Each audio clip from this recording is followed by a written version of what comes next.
UK True Crime Stories. He was a man who deserved dignity in his final years.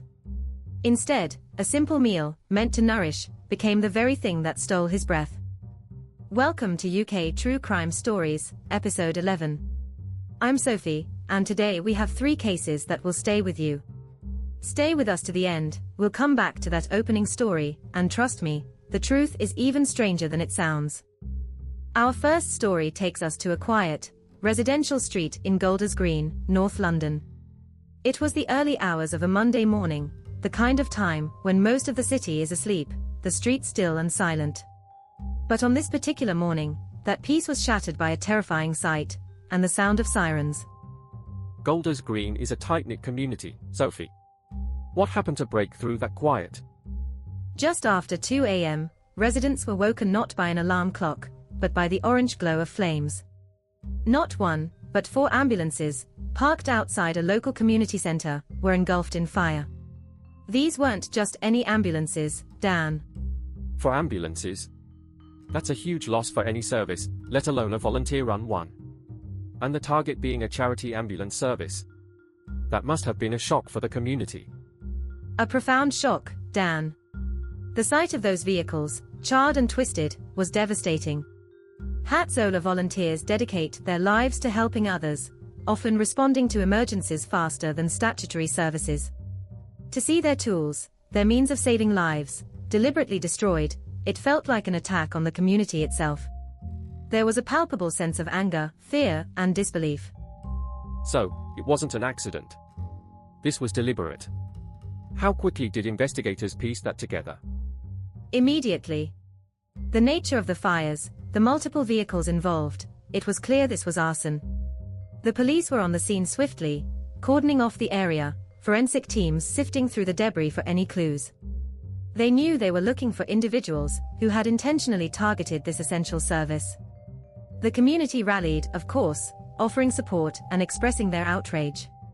But beneath that solidarity was a deep unease. Who would do this? And why? And what about the investigation? Arson can be notoriously difficult to prove without direct witnesses or solid forensic evidence. It can be, but in this case, investigators moved with impressive speed. They appealed for witnesses, scoured CCTV footage from homes and businesses in the vicinity. Golders Green is an area with a lot of cameras, and that proved crucial. Within days, the Metropolitan Police announced a significant breakthrough. A breakthrough? So they weren't just looking for suspects, they actually found them? That's right.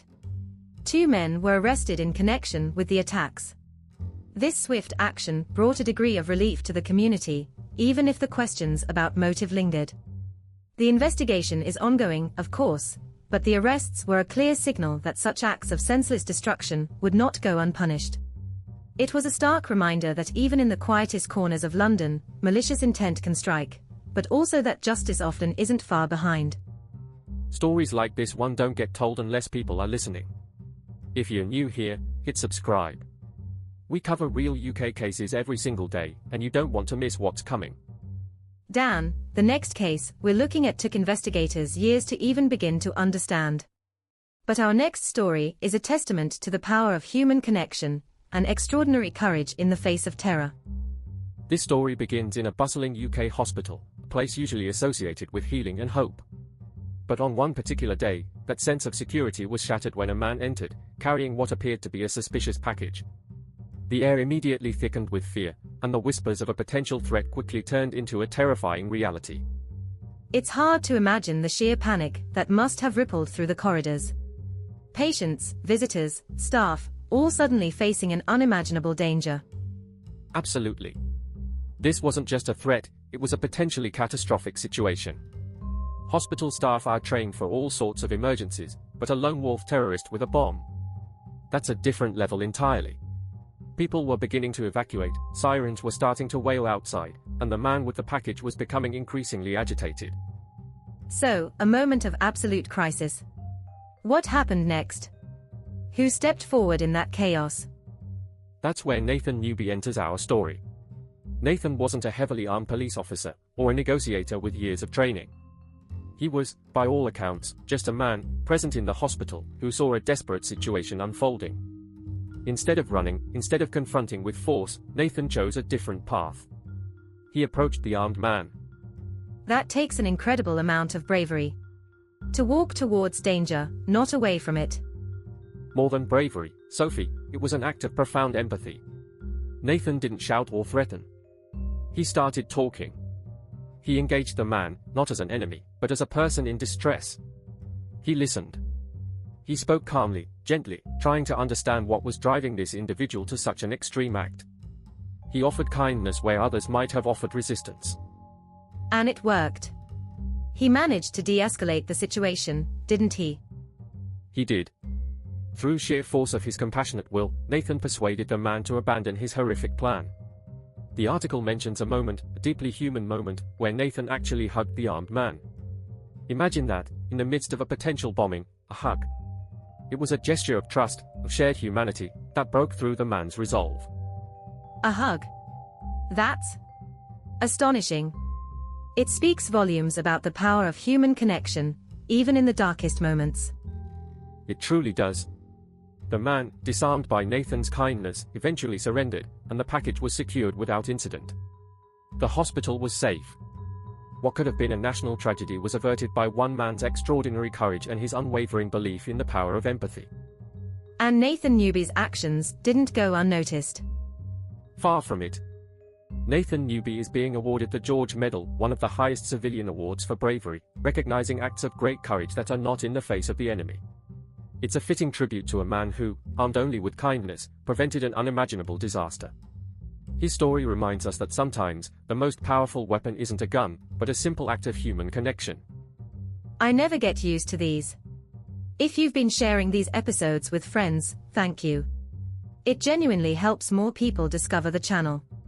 Hit subscribe if you haven't already. Our final case brings us back to that chilling cold open. A story of a life tragically cut short, not by malicious intent, but by a devastating mistake within a place designed for care. We're talking about Robert McPaul, Sophie. The man in the cold open. His story is a difficult one, playing out in a care home in Greenock, Scotland. That's right, Dan. Robert McPaul was a resident at Sir Gabriel Wood's Mariner's Home. He was an elderly man, deserving of comfort and dignity in his later years. But on March 30, 2018, a day that should have been routine, turned into a nightmare. What exactly happened on that day? What was the mistake? Robert had specific dietary needs, a common requirement for many elderly residents in care settings. He required a pure diet, a modification made to prevent choking, which is a very real and dangerous risk for individuals with swallowing difficulties. But on that evening, something went terribly wrong. He was given the wrong meal. Precisely. Robert was served a standard, solid meal, instead of his specially prepared pured food. The details are heartbreaking. He began to choke. Staff were present, of course, and they rushed to help, but the mistake had already been made, and the consequences were immediate and irreversible. A care home is meant to be a place of safety. How could such a fundamental error occur? That's the question that haunted his family, and one that investigators immediately sought to answer. The death of a resident, especially under such circumstances, triggered a full-scale inquiry. Police were involved, as were the relevant health and safety authorities. They looked at everything: staff training, communication protocols, mealtime procedures, even the labeling of food. So, it wasn't just a simple oversight. There must have been systemic failures for a mistake like that to happen. That's exactly what the investigation uncovered, Dan. It revealed a deeply concerning picture of negligence. There were issues with staff understanding residents' individual needs, a lack of clear procedures for ensuring the right meal went to the right person, and insufficient training. It wasn't one person's isolated error. It was a breakdown in the very system designed to protect vulnerable residents. And the outcome for the care home? Was anyone held accountable? Yes. The findings were damning. The care home was found to be responsible for Robert McPaul's death due to serious failings in their duty of care. While nothing could bring Robert back, the legal proceedings ensured that the home was held accountable for their negligence. It sent a clear message that such failures would not be tolerated, and that those entrusted with the care of our elderly must uphold the highest standards. A tragic end to a life, caused by something so preventable. It's a stark reminder of the immense responsibility placed on care providers. It is, Dan. And for Robert McPaul's family, it brought a form of justice, knowing that the truth of what happened was uncovered, and that hopefully, measures would be put in place to prevent such a tragedy from ever happening again. His story serves as a powerful, somber warning. That's UK True Crime Stories for today, episode 11. These stories are inspired by real documented cases. If today's episode moved you, share it with someone who'd appreciate it. It really does make a difference. If you have information about any unsolved case, please contact Crime Stoppers on 0800 555 111, anonymously, anytime. Subscribe for more true crime every day, and if you're interested in real UK money stories, debt, savings, financial freedom, check out our sister channel UK Stories.